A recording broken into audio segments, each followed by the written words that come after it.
Hello students, let us understand the following question. Which of the following pair of equations are inconsistent? So let's see solution part of this question.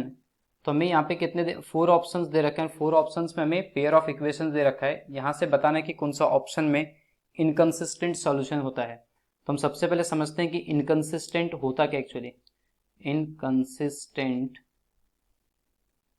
है ना, तो inconsistency of pair of equations क्या होता है। तो suppose that if we have two equations a1x plus b1y plus c1 is equal to 0 and a2x plus b2y plus c2 is equal to 0 are two pair of equation है ना, linear equation.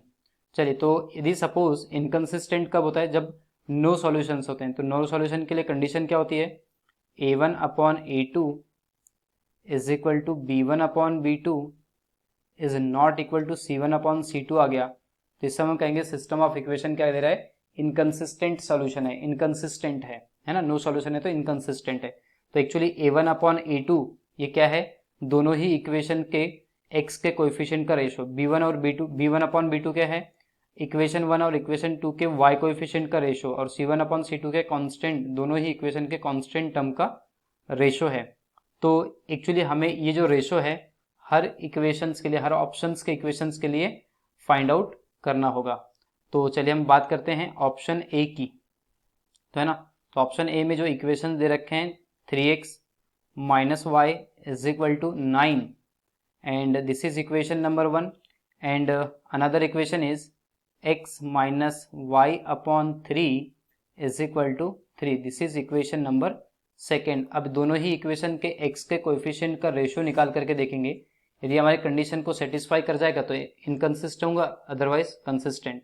चलिए, तो हम बात करेंगे कि यहाँ पे x के कोएफिशिएंट का रेशियो जब निकाला जाएगा तो 3 अपॉन 1 है ना, और यहाँ पर y के कोएफिशिएंट का जो रेशियो है वो कितना आ जाएगा, -1 अपॉन में -1 अपॉन 3, और कांस्टेंट टर्म्स का जो रेशियो है वो कितना दिख रखा है हमें। एक्चुअली इस 9 को हमें इधर ट्रांसफर करेंगे तो -9 और अपॉन में -3, तो इम्प्लाइज दैट, देखिए ये क्या हो जाएगा 3 अपॉन 1, और ये माइनस से माइनस कैंसिल हो चुका है तो इट बिकम्स ऑल्सो 3 अपॉन 1, और ये भी कितना हो जाएगा 3 अपॉन 1। चलिए, तो ये एक्चुअली कैसा है कि ये तो किसकी कंडीशन है, इनफाइनाइट मेनी सॉल्यूशन की कंडीशन है। तो यहाँ पर तो सिस्टम ऑफ इक्वेशन इनकंसिस्टेंट नहीं होता है, तो हम लिखेंगे ऑप्शन ए, या यहाँ लिखेंगे it has no inconsistent consistent है ना। चलिए, अब हम बात करेंगे ऑप्शन बी की। तो ऑप्शन बी में जो इक्वेशंस दे रखा है वो सबसे पहले हमें लिखना होगा यहाँ पे।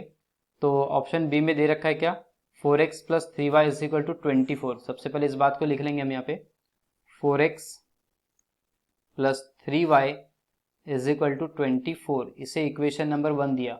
अब हमने क्या करना है, इक्वेशन नंबर 2 लिखना है। तो हमें चेक करना होगा, -2x plus 3y is equal to 6।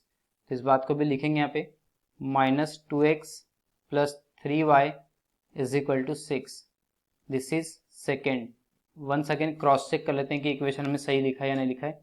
Yes, हमने इक्वेशंस क्या लिखे हैं, बिल्कुल सही लिखे हैं। तो अगेन यहाँ पे क्या करना होगा, x के कोएफिशिएंट, y के कोएफिशिएंट और कांस्टेंट टर्म के कोएफिशिएंट को चेक करना होगा। तो रेशियो देखते हैं, x के कोएफिशिएंट का रेशियो कितना है, 4 अपॉन -2, ओके। और यहाँ पर देख पा रहे हैं 3 अपॉन 3, और यहाँ पर हम देख पा रहे हैं कि ये देखिए 24 को इधर ट्रांसफर किया स्टैंडर्ड फॉर्म के अकॉर्डिंग। वैसे नहीं भी करेंगे तो चलेगा, है ना, उसमें बहुत ज़्यादा फर्क नहीं पड़ता क्योंकि दोनों ही जो है वो राइट साइड में है, -6, ओके। तो माइनस से माइनस कैंसिल हो गया, और ये कितने टाइम्स कैंसिल हो गया, 4 टाइम्स। यहाँ से 1 आ रहा है और यहाँ से कितना आ रहा है, -2। तो हम देख पा रहे हैं यहाँ से -2 is not equal to 1 is not equal to 4। तो ये तो कंसिस्टेंट सॉल्यूशन हो गया ना, इनकंसिस्टेंट नहीं है। तो यहाँ लिखेंगे it has no inconsistent, sorry inconsistent. Okay, अब हमने बात करनी है क्या, ऑप्शन सी की। तो हमें ऑप्शन सी के जितने जो दोनों इक्वेशन यहाँ पे लिखने होंगे। तो ऑप्शन सी की यदि बात करें तो फर्स्ट इक्वेशन क्या लिखा है इसमें, 5x minus y is equal to 10। तो यहाँ पर इस बात को नोट करना होगा, 5x minus y is equal to 10, this is one.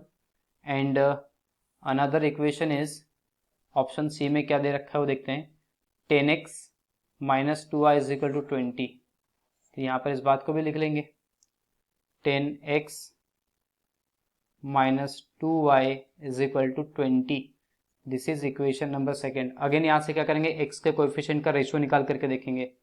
तो यह आ जाएगा 5/10, और यहाँ से कितना आ जाएगा, -1/-2, और यहाँ से कितना आ जाएगा, -10/-20। तो देखिए माइनस से माइनस कैंसिल हो चुका है, अगेन माइनस से माइनस कैंसिल हो चुका है, और ये 10 से 20 मतलब 2 टाइम्स, और ये कितने टाइम्स, अगेन 2 टाइम्स। तो हम देख पा रहे हैं यहाँ से कि 1/2 is equal to 1/2 is equal to 1/2। तो ये तो again sorry, this is not 3, this is 2। तो ये भी क्या है, इट हैज नो इनकंसिस्टेंट। ठीक है, चलिए हमें बताना है कंसिस्टेंट कौन सा है, सॉरी इनकंसिस्टेंट कौन सा है। तो इट हैज नो इनकंसिस्टेंट है, या इनकंसिस्टेंट नहीं है। चलिए हम बात करेंगे क्या, ऑप्शन डी के बारे में। तो यदि हम ऑप्शन डी के इक्वेशंस को देखें तो फर्स्ट इक्वेशन में लिखा है क्या, -2x plus Y equal to 3। इस बात को हमें यहाँ पर नोट करना होगा, -2x plus 3y is equal to plus y is equal to 3, this is equation number 1। और यदि हम बात करें ऑप्शन ऑप्शन डी में सेकेंड इक्वेशन की, तो ये दे रखा हमें क्या, -4x plus 2y is equal to 10, -4x plus 2y is equal to 10, this is equation number second. अब हमने क्या करना है, इनके अगेन x के कोएफिशिएंट का रेशियो निकाल करके देखना है। तो -2/-4, और यहाँ से देखें 1/2, और यहाँ से कितना आ जाएगा, 3/10।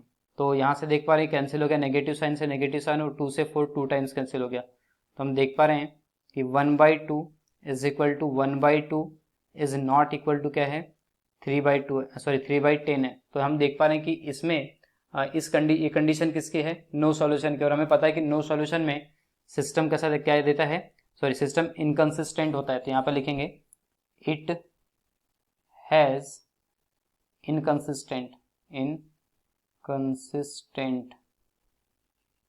सो हमने यहाँ पर फाइनल आंसर लिख देना है, hence option D is correct.